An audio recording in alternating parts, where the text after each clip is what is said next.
മകം നക്ഷത്രം, പൂരം നക്ഷത്രം, ഉത്രത്തിൻ്റെ ആദ്യത്തെ 15 നാഴിക, അതായത് ഉത്രത്തിക്കാൽ. ഈ രാശിപ്പെട്ടവർക്ക്, വിദ്യാർത്ഥികൾക്ക് കർമ്മത്തിലേക്ക് വ്യാഴം പ്രവേശിച്ചിരിക്കുന്നതിനാൽ പഠനത്തിൽ കൂടുതൽ ഉത്സാഹിക്കേണ്ടിയിരിക്കുന്നു. വിദ്യാർത്ഥികൾ, ഉപരിപഠനത്തിന് ആഗ്രഹിക്കുന്നവർ, സ്റ്റേറ്റ് വിട്ട് പഠിക്കാൻ ആഗ്രഹിക്കുന്നവർ, അതുപോലെ തന്നെ ഉന്നത ബിരുദധാരികൾ എന്നിവർക്ക് അക്ഷീണ പരിശ്രമവും അതുപോലെ തന്നെ ഉറക്കളച്ചിരുന്നുള്ള പഠനവും ഇരട്ടിക്കിരട്ടി 3 ഇരട്ടി ഉണ്ടെങ്കിലേ കഴിഞ്ഞ കാലത്തെ അനുഭവിച്ചുള്ള മാർക്കും സർട്ടിഫിക്കറ്റുകളും അംഗീകാരങ്ങളും പ്രവേശനങ്ങളും അതുകൊണ്ടുള്ള ഫലങ്ങളും ലഭ്യമാകുകയുള്ളൂ. അഥവാ ഇപ്പോൾ പഠിച്ചുകൊണ്ടിരിക്കുന്ന വിഷയങ്ങളല്ല, വേറൊരു വിഷയങ്ങൾ പഠിക്കാനുള്ള ഒരു ത്രാണി, ഒരു വ്യഗ്രത ഉണ്ടാകുവാനും സാധ്യതയുണ്ട്. അതായത് ഡിഗ്രി മാറി പഠിക്കാനുള്ള സാധ്യതകളോ, നിലവിലുള്ള ഡിഗ്രിക്ക് പോപ്പുലേഷൻ കുറവാണെന്നും ഭാവിയിൽ അതിന് പ്രയോജനമില്ല എന്നുള്ള തോന്നലുകളൊക്കെ വരാനുള്ള സാധ്യതകളാണ്. അതുകൊണ്ട് പൊതു അഭിപ്രായം അനുസരിച്ചുള്ള കാര്യങ്ങൾ ചെയ്യണമെന്നില്ല. വിദ്യാർത്ഥികൾ നിലവിലുള്ള അഭ്യസനം കൂടുതൽ ഭംഗിയായി കടമയോടെ നിർവഹിച്ച് മുന്നോട്ട് കൊണ്ടുപോകണം.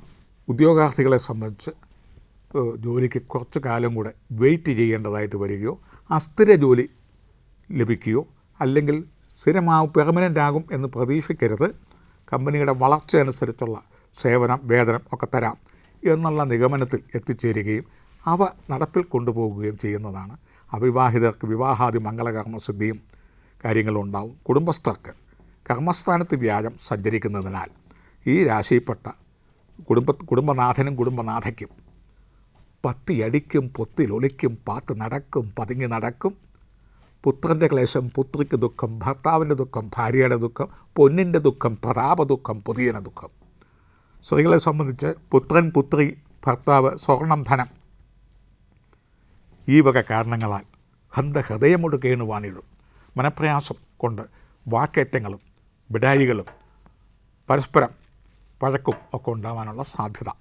കുടുംബനാഥന്മാർക്ക് ഭാര്യയെ സംബന്ധിച്ചും മകളെ സംബന്ധിച്ചും മകനെ സംബന്ധിച്ചും മക്കളെ സംബന്ധിച്ചുമുള്ള ഭിന്നതകൾ രൂക്ഷമേറി വരികയും പാത്തും പതുങ്ങിയും ഒളിച്ചും സഞ്ചരിക്കേണ്ട ചില സന്ദർഭങ്ങൾ കല്യാണത്തിനോ പരവാസവലിക്കോ 28 കെട്ടിനോ സാമൂഹ്യപരമായി മനുഷ്യൻ ഇടപെടുന്ന മേഖലകളിൽ നിന്നും ആമ അതിൻ്റെ തോടിനകത്ത് തലയും കാലും ഒക്കെ വലിച്ചു നിൽക്കുന്ന പോലെ പതുങ്ങി പാത്ത് പൊത്തിനകത്ത് ഒളിച്ചിരിക്കുന്ന പോലെ കഴിയേണ്ട ചില ദോഷ വാക്കുകളൊക്കെ കേൾക്കാനും കുടുംബജനങ്ങളിൽ നിന്നുള്ള ബുദ്ധിമുട്ടുകളും സമൂഹത്തിലേക്ക് ആ ദുഷ്പേരുകൾ ഇറങ്ങി ഒരു നാറ്റക്കേസുകൾ ഒക്കെ ഉണ്ടാവാനുള്ള സാധ്യതകളും ഈ രാശിക്കാർക്കുള്ളതുകൊണ്ട് വളരെയധികം ചിന്തിച്ച് സംഭാഷണം, പ്രവർത്തനങ്ങൾ പ്രത്യേകിച്ചും സ്ത്രീകൾക്ക്, പുരുഷന്മാർക്കും, യുവാക്കൾക്കും, യുവമിഥുനങ്ങൾക്കും അവർക്ക് അപഖ്യാതി ആരോപണങ്ങളൊക്കെ ഉണ്ടാവാനും ഉള്ള സാധ്യതകളും മറ്റാരെങ്കിലും ചെയ്തു കൂട്ടിയ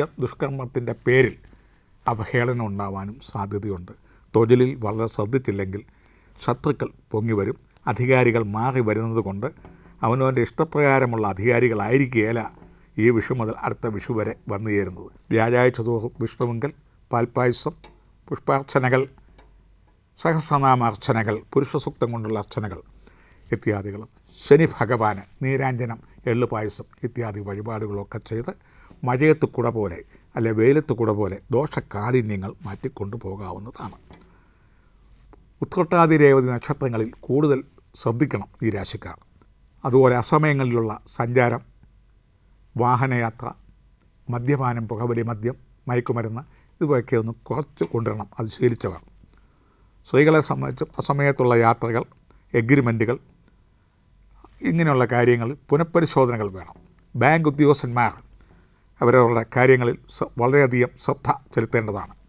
കലാരംഗത്തും കായിക രംഗത്തും ചാനൽ രംഗങ്ങളിലുമൊക്കെ നിൽക്കുന്നവർക്ക് ഏതെങ്കിലും തരത്തിലുള്ള ഒരു ദുഷ്പേര് വന്ന് ഉദിച്ചസ്തമിക്കാനിടയുണ്ട്. നിലനിൽക്കത്തില്ല, വന്നു മാറും. മിണ്ടാതിരുന്നാൽ മതി, അത് അതിൻ്റെ ഉറവിടം അവർ തന്നെ പിൻവലിച്ചോളും. ഈ വക ദോഷകാഠിന്യങ്ങൾ ചെയ്ത് പുതുവർഷം, പുതുവിഷു ആഘോഷകരമായിട്ട് മുന്നോട്ട് കൊണ്ടുപോകുക.